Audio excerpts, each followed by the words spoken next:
A preliminary probe into last month's Air India crash reveals the Boeing 787's engine fuel control switches were moved from run to cut-off just seconds after takeoff, causing both engines to lose power.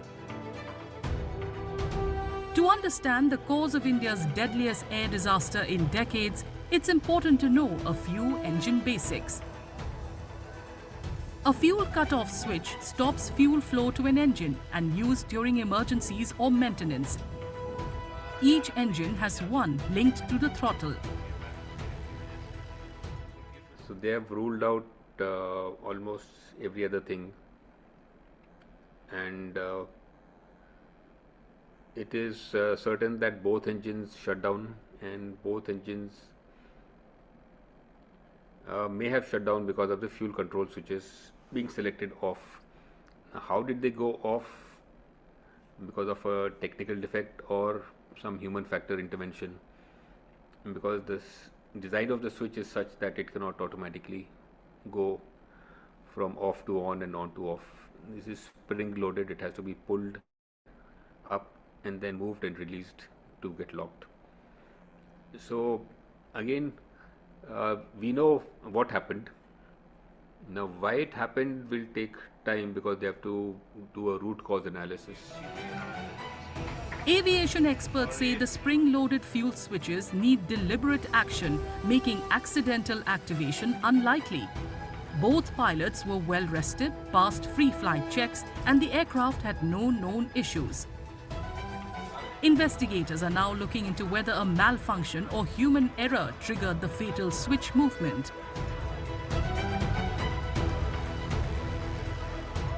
Throttle quadrant is between the two pilots.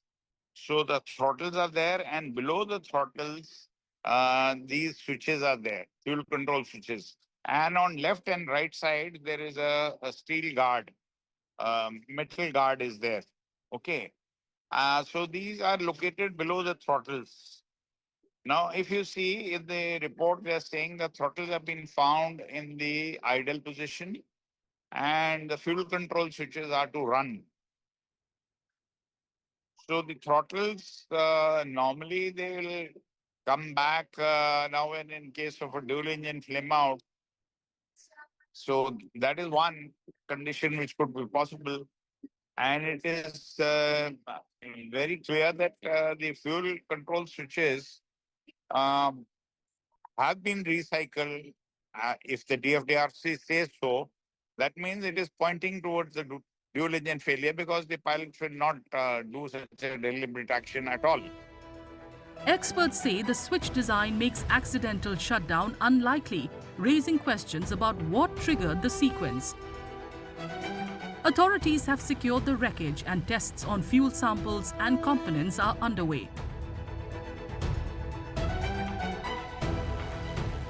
The final report is expected to recommend changes to cockpit protocols and pilot training to prevent similar tragedies.